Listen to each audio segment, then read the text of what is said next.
நண்பர்களே, 20/2/2026 அருமையான வெள்ளிக்கிழமை. வெள்ளிக்கிழமைனாலே கோபூஜை. மதியம் 1 மணிக்கு கோபூஜை இருக்கிறது. அனைவரும் வாருங்கள், வந்து கோமடத்தில் கோபூஜையில் கலந்து கொள்ளுங்கள். மாசி மாதம் 8ஆம் நாள், அருமையான மாசி 8. ரொம்ப அருமையா மாசி போயிட்டு இருக்குது. வாங்க, திதி யோகம் கரணம் நாள் நட்சத்திரம் என்ன சொல்கிறது பஞ்சாங்கம் பார்ப்போம். மாலை 3:53 வரைக்கும் திருதியை, அதன் பின்பு சதுர்த்தி. இரவு 9:19 வரைக்கும் உத்திரட்டாதி, அதன் பின்பு ரேவதி. இரவு 7:33 வரைக்கும் சாத்தியம் நாமயோகத்துக்கு யோகாதிபதி நட்சத்திரம் பரணி, யோகி சுக்கிரன், அவயோக நட்சத்திரம் விசாகம், அவயோகி குரு. அதன் பின்பு சுபம் நாமயோகம், யோகாதிபதி நட்சத்திரம் கார்த்திகை, யோகி சூரியன், அவயோக நட்சத்திரம் அனுஷம், அவயோகி சனி பகவான். அதிகாலை 4:32 வரைக்கும் தைத்துளை கரணம் சுக்கிரன். அதன் பின்பு மாலை 3:53 வரைக்கும் கரசை கரணம் சந்திரன். அதன் பின்பு மணிசை கரணம் சூரியன். இந்திய விடுதலைக்காக போராடிய வீராங்கனையும் தமிழகத்தைச் சேர்ந்த எழுத்தாளருமான வைமு கோதை நாயகி அவருடைய நினைவு தினம். கோதை நாயகி அவர்கள் எழுதிய புத்தகத்தின் பெயரை கமெண்ட் பண்ணுங்க. சரியா கமெண்ட் பண்ற உங்களுக்கு ஒரு பரிசு காத்திருக்கிறது. போய் கூகுள்ல போய் எடுத்துட்டு வந்து போட்டுருவோமே. எங்களுக்கு நாம தான் ChatGPT கேட்டா தெரியுமே அப்படிங்கிற விஷயம். மனசாட்சிக்கு பதிலாக நீங்க ChatGPTல போய் கேளுங்க, தப்பு இல்ல. யாராவது வைமு கோதை நாயகி அவர்கள் எழுதிய புத்தகத்தை யாராவது படித்திருக்கிறீர்கள் என்றால் அதை கமெண்ட் பண்ணுங்க. அதுக்கு ஒரு வெகுமதி, மிகப்பெரிய ஒரு பரிசு உங்களுக்காக நான் காத்திருக்கிறேன். அதை வந்து நேரில் கூப்பிட்டு உங்களுக்கு ஒரு பெரிய ஒரு பரிசு கொடுக்கலான்னு இருக்கிறேன். உண்மையால மனசாட்சி ரீதியா நீங்க கரெக்டா படிச்சிருந்தீங்கன்னா நான் ஒரு கேள்வி கேட்பேன். அதை கரெக்டா சொல்லிட்டீங்கன்னா அது விஷயம் வேற. என் புக்கு பேர் தெரிஞ்சவங்களும் கமெண்ட் பண்ணுங்க. அதுக்கு குழுக்கள் முறையில் போட்டலாம். ஏன்னா ChatGPTல கூகுள்ல போட்டா வந்துடும். புக்கு யாராவது படிச்சிருந்தீங்கன்னா, இப்ப கையில புக்கு வச்சிருந்தீங்கன்னா ஒரு போட்டோ எடுத்து அப்படியே அதையும் அப்லோட் பண்ணுங்க.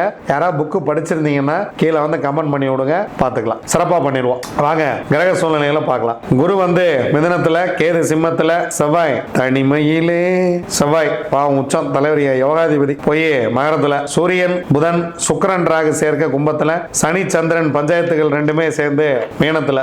என்னங்க சனியும் சந்திரனையும் பஞ்சாயத்துட்டீங்க அப்படிங்கிறீங்களா? மனதில் குழப்பம், மயக்கமா கலக்கமா, மனதிலே குழப்பமா. சனி சந்திரன் சேர்ந்துருக்குன்னு அர்த்தம், வேற ஒண்ணும் இல்ல.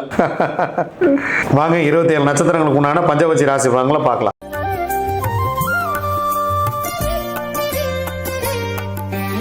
அஸ்வினி, பரணி, கார்த்திகை, ரோகிணி, மிருகசீரிசம் உங்களுடைய பட்சி வல்லூர். முதல் ஜாமம் உங்கள் பறவை அரசிலேயே தூங்குகிறது. அருமையான ஒரு நேரம். இந்த நேரத்தில் முக்கியமான வேலைகள் எதுன்னு இருந்தால் துவங்குங்க. அருமையான நாள், துவக்கமே அருமையாக இருக்கிறது. அதனால் ரொம்ப முக்கியமான வேலை இருக்குது. நம்ம வந்து இன்றைக்கி செய்ய வேண்டிய வேலை, இன்றைக்கி நாள் முழுவதும் என்ன ஷெட்யூல் போடுறோம், நம்ம என்னென்னலாம் அடுத்தடுத்து பண்ணணும், அந்த மாதிரியான வேலையை செய்யுங்க. இல்லை ஒரு வேலை வந்து நம்ம அடுத்த மோசமான ஜாமத்தில் செய்கிற மாதிரி இருந்தால் கூட உட்காந்து ஒரு பேப்பர் பேனை எடுத்து இந்த ஜாமத்தில் எழுதுங்க, நான் இதை செய்ய போகிறேன் அப்படின்னாவது எழுதுங்க. ரொம்ப சிறப்பாக இருக்கும். 2ஆம் ஜாமம் 3ஆம் ஜாமம் ரெண்டுமே சிறப்பாக இல்லை. 4ஆம் ஜாமம் மதிய வேலை சிறப்பாக இருக்கிறது. ஊன் 75% காரிய வெற்றி. 5ஆம் ஜாமம் உங்களுடைய பறவை நடையில் இருக்கிறது, 50% காரிய வெற்றி. 6ஆம் ஜாமம் ஊன் 75% காரிய வெற்றி. 7ஆம் ஜாமம் அரசு மிக சிறப்பாக இருக்கிறது. நீங்கள் எடுக்கக்கூடிய காரியம் மிகப்பெரிய ஒரு வெற்றியை பெறும், 100% வெற்றி. 8ஆம் ஜாமம் சிறப்பாக இல்லை. 9ஆம் ஜாமம் நடை 50% வெற்றி. 10ஆம் ஜாமம் துயில் 25% மட்டுமே காரிய வெற்றி. திருவாதிரை, புனர்பூசம், பூசம், ஆயில்யம், மகம், பூரம், ஆந்தை படுபட்சி. முக்கியமான வேலை இருந்தால் அடுத்த நாள் பார்த்து கொள்ளலாம். இறை வழிபாட்டை மேற்கொள்ளுங்கள். நீங்கள் மகிழ்ச்சியாக போய் இறைவனை போய் வழிபடுங்க.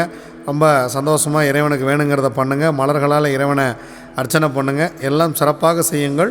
முக்கியமான வேலை இருந்தால், புதிதாக ஏதேனும் துவங்குவதாக இருந்தால் அடுத்த நாள் பார்த்து கொள்ளலாம். இந்த படுவட்சி நாளில் செய்ய வேண்டிய முக்கியமான வேலையே இறை வழிபாடு தான். உத்திரம், அஸ்தம், சித்திரை, சுவாதி, விசாகம் உங்களுடைய பறவை காகம். முதல் ஜாமம் உங்களுக்கு சிறப்பாக இல்லை. 2ஆம் ஜாமம் ஊன் 75% வெற்றி. 3ஆம் ஜாமம் நடை 50% வெற்றி. 4ஆம் ஜாமம் சிறப்பாக இருக்கிறது, அரசு வேலை செய்ய இருக்கிறது, 100% காரிய வெற்றி. இந்த மதிய வேலையில் முக்கியமான வேலை இருந்தால் துவங்குங்கள், மிகப்பெரிய ஒரு வெற்றியை உங்களுக்கு கொடுத்துவிடும். 5ஆம் ஜாமம் துயில் வந்து 25% வெற்றி. 6ஆம் ஜாமம் நடை 50% வெற்றி. 7ஆம் ஜாமம் துயில் உங்கள் பறவை சிறப்பாக இல்லை, 25% வெற்றி. 8ஆம் ஜாமம் ஊன் உங்களுடைய பறவை 75% வெற்றியை கொடுக்கும். 9ஆம் ஜாமம் உங்களுக்கு அரசு 100% காரிய வெற்றியை கொடுத்துவிடும். 10ஆம் ஜாமம் சிறப்பாக இல்லை. பிரம்ம முகூர்த்தத்தில் நீங்கள் ஏதாவது வேலை செய்யணும், இல்லை ஏர்லி மார்னிங் கிளம்பணும் அப்படின்னா நீங்கள் வந்து 9ஆம் ஜாமத்தை பயன்படுத்துங்க. ஸோ 10ஆம் ஜாமம் உங்களுக்கு பறவை வந்து சிறப்பாக இல்லை. நீங்கள் தவிர்க்கவே முடியல, நான் கிளம்பியே ஆகணும் அப்படின்னா கொஞ்சம் முன்னாடியே கிளம்பி போகிறது அப்படிங்கிறது உங்களுக்கு காரிய வெற்றியை தரும். அனுஷம், கேட்டை, மூலம், பூராடம், உத்திராடம் உங்களுடைய பக்ஷி கோழி. 1ஆம் ஜாமம் உங்களுடைய பறவை ஊனில் இருக்கிறது. ஊன் உங்களுக்கு 75% வெற்றி. 2ஆம் ஜாமம் நடை 50% வெற்றி. 3ஆம் ஜாமம் உங்களுடைய பறவை அரசில் இருக்கிறது. எடுக்கக்கூடிய காரியம் 100% காரிய வெற்றியை கொடுத்துவிடும். 4ஆம் ஜாமம் உங்களுடைய பறவை துயில் 25% வெற்றி. 5ஆம் ஜாமம் 6ஆம் ஜாமம் உங்களுக்கு சிறப்பாக இல்லை, முக்கியமான வேலை இருந்தால் பிறகு பார்த்து கொள்ளலாம். 7ஆம் ஜாமம் உங்களுடைய பறவை நடை 50% வெற்றி. 8ஆம் ஜாமம் உங்கள் பறவை துயில் 25% வெற்றி. 9ஆம் ஜாமம் உங்கள் பறவை ஊன் 75% வெற்றி. 10ஆம் ஜாமம் உங்களுக்கு பிரம்ம முகூர்த்தம் மிக சிறப்பாக இருக்கிறது. எதை தோங்குவதாக இருந்தாலும் இந்த பிரம்ம முகூர்த்த நேரத்தில் தோங்குங்கள், மிகப்பெரிய ஒரு வெற்றியை இது உங்களுக்கு கொடுத்துவிடும். திருவோணம், அவிட்டம், சதயம், பூரட்டாதி, உத்திரட்டாதி, ரேவதி உங்களுடைய பக்ஷி மயில். முதல் ஜாமம் உங்களுடைய பறவை நடை 50% வெற்றி. 2ஆம் ஜாமம் மிக மிக சிறப்பாக இருக்கிறது. அதன் பிறகு 2 ஜாமங்களுமே சிறப்பாக இல்லை. இந்த அரசு வேலையை பயன்படுத்தி நீங்கள் முக்கியமான வேலைகள் இருந்தால் இதில் துவங்குங்கள். அடுத்த வேலையில் செய்யக்கூடிய அடுத்த ஜாமத்தில் செய்யக்கூடிய வேலை ஏதேனும் இருந்தால் கூட இந்த நேரத்தில் வந்து நீங்கள் அதுக்கான பிளான் பண்ணுங்கள், எழுதி வைங்க. இதை நான் செய்கிறேன்னு யார்ட்டையாவது சொல்லுங்கள், உங்களுக்கு கண்டிப்பாக வெற்றியை கொடுக்கும். 3ஆம் ஜாமம் துயில் 25% வெற்றி. 4ஆம் ஜாமம் உங்களுக்கு சிறப்பாக இல்லை. 5ஆம் ஜாமம் ஊன் 75% வெற்றி.